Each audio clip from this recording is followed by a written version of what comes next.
interesting because they affect all of these two that I have that I want to talk about, affect rural areas. The first one was in the 1980s. I was working then in Latin America, and in the center of Brazil, one of the things that they do is grow a lot of soybeans, right? And I got to be friends with a very rich man. Unfortunately, he didn't name me as a heir, but he had 10,000 hectares of soybeans, right? And he got very tired of the buyers coming in from Sao Paulo and telling him what the world price of soybeans was, because he was pretty sure that they were telling him that it was lower than it really was. So he spent a fortune and put up a 5-meter dish to look at the sky and find a satellite and tap into the internet, and he was able to find out what the price of soybeans on the Chicago Mercantile Exchange was. He was the most hated man in Sao Paulo, right? Because he could actually say, oh no, this morning it sold for X, when they told him it was Y, which was rather less than X. Now that is an example of the kinds of things that happens in rural areas when you have real information. And that's why we need broadband here. Not particularly about soybeans and the Chicago Exchange, but about the things that do make sense in this area. The second little example I have was I was in Ghana about a month ago, and they were talking there about coverage, and not just broadband, but coverage, so that everybody had some sort of connection. And one of the people who was talking about their application for data over the internet and data over wireless telephony. And some people who had a very simple idea. They had maybe a couple hundred employees who were in all the market towns, all the significant market towns, in certain areas of Ghana. Ghana is too big a country to have a couple hundred people cover it all. But what they did was that they sent that morning's price for bananas to a central clearinghouse. So in this little town, they were buying bananas at whatever it was per 100. And so the guy who had bananas to sell knew he ought to go over there instead of over there. And there was testimonials from very poor farmers who were able to feed their families because they knew where to go to sell the bananas. Now, again, not quite the problem here, but it's not a different problem. It's market intelligence. And market intelligence is one of the big things we'll get out of good data coverage. The reason why broadband, you say, you know, that's kind of silly examples. Well, why broadband? Well, we don't know why broadband. But I'll give you an example of how things have changed from the old dial-up connections to the internet to now. Do any of you know who the largest long-distance company in the world is? No? Skype. Skype has more minutes of conversation, long distance, than any other telephone company in the world. Skype didn't exist before broadband. This, you just think about a totally new business. And that's broadband in the sense of 256 kilobits. right? It isn't broadband at 2 megabits even.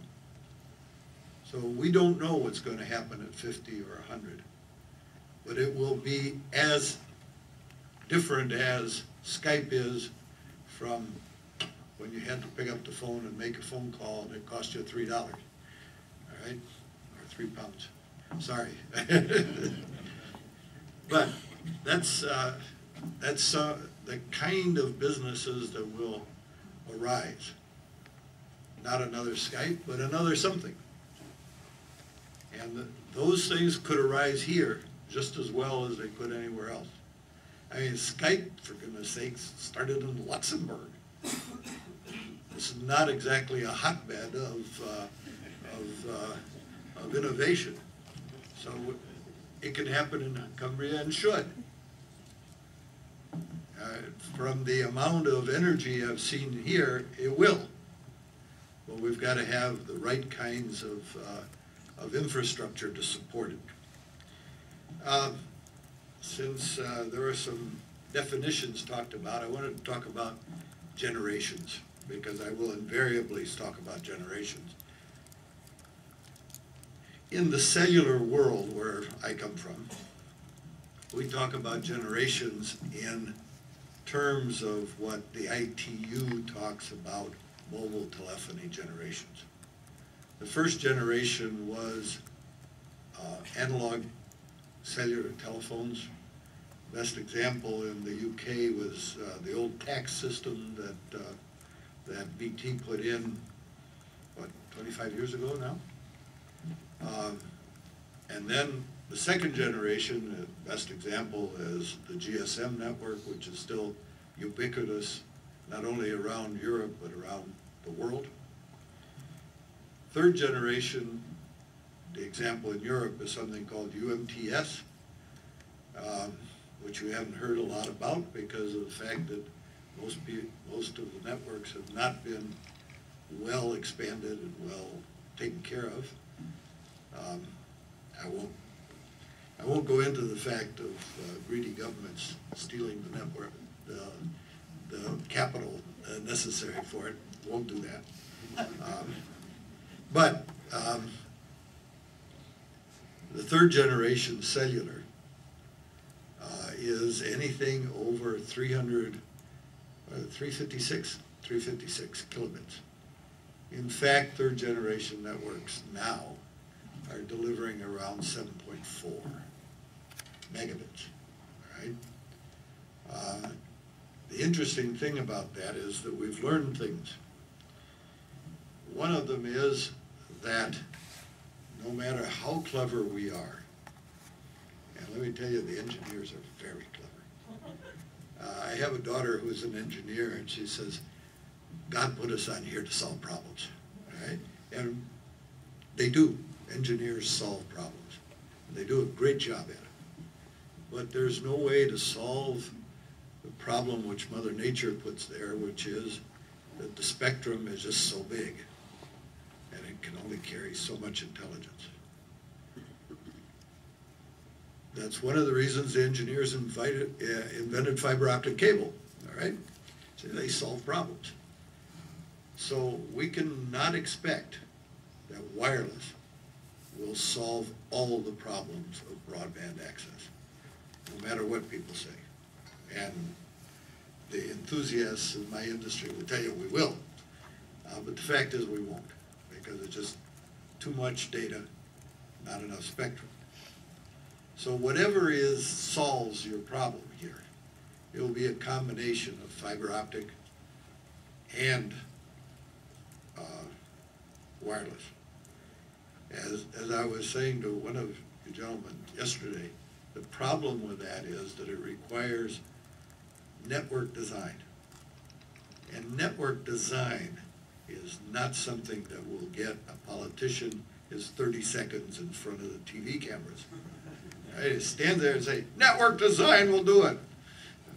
Who? Is that right, Mark? That's right.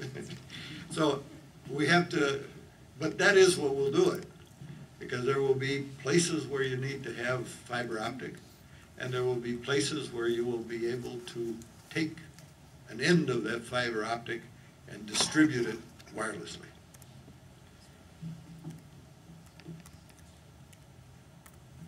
Whatever we do, we have, and it was well pointed out by the gentleman right before me when he said the network is going downhill. We're not getting as much throughput. The fact is, getting just as much throughput of the network, but just each individual person, each individual user is not getting the same throughput. That's the case with all networks. It is certainly the case with wireless networks. I don't know if any of you have been in London lately and tried to get a phone call from your cellular phone out during rush hour. It doesn't work very well. And it's even worse if you try to go onto a website. It just doesn't work very well. And the reason for that is that the networks are overwhelmed. And these are third generation modern networks. These are not slapped together things in Ghana. These are in London, the best there is. And they're getting overwhelmed. There's a reason for that too. And the reason for that is that we haven't put the right economic incentives on the tariffs. And you're going to look at me askance. But as a representative of a company that's trying to sell more of these things, we shouldn't be allowing all-you-can-eat data.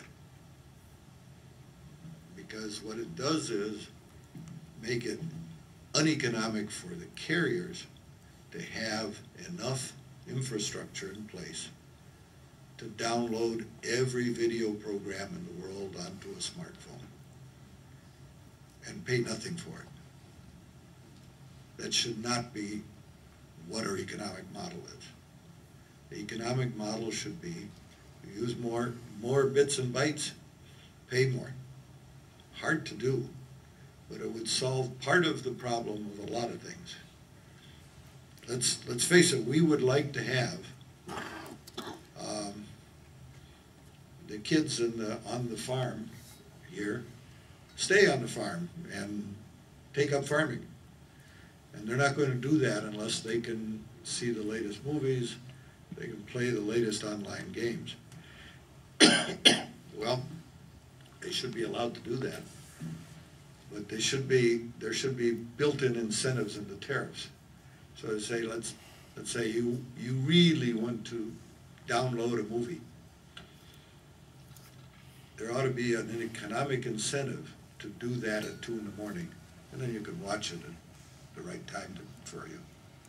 But there shouldn't be an economic incentive or no incentive to not do it at 4 in the afternoon when everybody's trying to conduct business on the network. So we need to pay attention to the economic signals we send.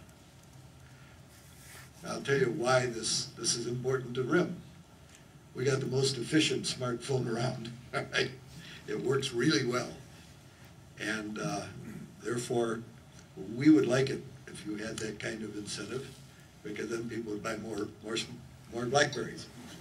All right, you know, when you're doing a commercial, you ought to acknowledge that you're doing a commercial. Anyway, it's the reason I stand here unblushing doing that is I also think personally it's what we need to do, because otherwise we will not cover rural areas. Eventually we will not do the very many wonderful things that both broadband and wireless broadband can do, because we will end up congested and doing things that shouldn't be done the way they're being done. Right. Okay, that's, I guess that's it. Thank you, Bill. Okay. Thank you very much.